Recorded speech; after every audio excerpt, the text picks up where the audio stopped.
I do find motivation some days is quite hard. We all say, oh, I just get on with it.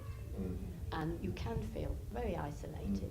I retired several years ago because of ill health. The thing I missed was the working community. It is harder to kind of find a replacement for that unless you're actually reasonably healthy and reasonably active and reasonably mobile. Yeah. If I'm having a low day, I'm not always in the mood to get up and do something. No. It's quite difficult and it's tiring, motivating yourself. What are some things we can do to help motivate ourselves? I ring a friend. Ring a friend? Now with the classes and the walking group, I've got a structure to the week. I also go to art history lessons, talks, which is breaks up the week. So I've got Monday, Wednesday, Friday, things are happening. We're in a better situation with more on offer than we've probably ever been. But the gap, if you like, is having to get yourself organised, maybe look up on the website, maybe find a health connector to talk to, and then to actually turn up and go. Yeah. It's not necessarily as easy to say, there's a group you could join. And one of the things which is going to help motivate us is to actually make it much more explicit, because what we tend to say is, well, yeah, I'm interested in that, maybe I'll think about it tomorrow. And before we know it, it's gone. It's gone, and then we remember again a week later and go, oh yeah, and then we sort of think, oh well, I should have done that last month. It's too late now. The moment's passed, and we don't. So one of the things we encourage people to do is to begin to set a goal.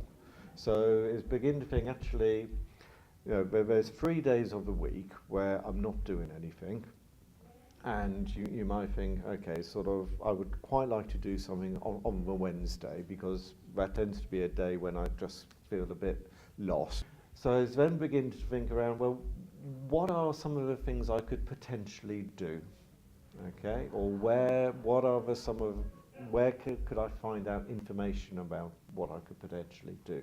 Might be going along to the library to see if there's any information there or something.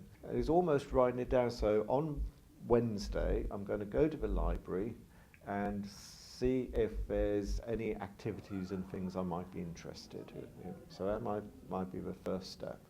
And sometimes it's about being very, very precise with ourselves. And so if we're thinking about going along to a group, and then thinking around, okay, so I want to go to this group, but I know I'm anxious about walking through the door, because I'm not going to know anyone, and I'm not very good in walking into places where it feels like everyone already knows each other, and I don't know anyone, and I know I've got a tendency to wake up in the morning and go, actually, I'm not going to. It's raining, okay.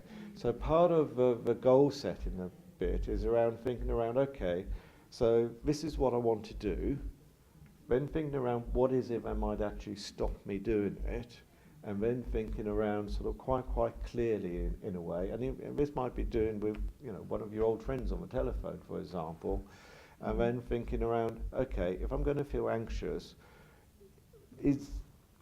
what is it I could do or put in place to help that? Is it actually ringing the person who's going to be organising it and actually telling them I feel quite anxious about coming along? Would someone be able to meet me at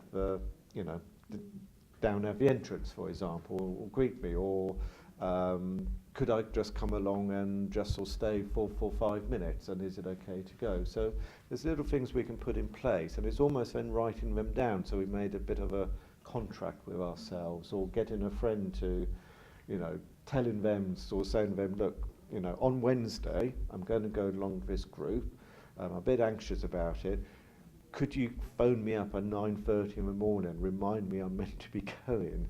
Sometimes we have to be quite proactive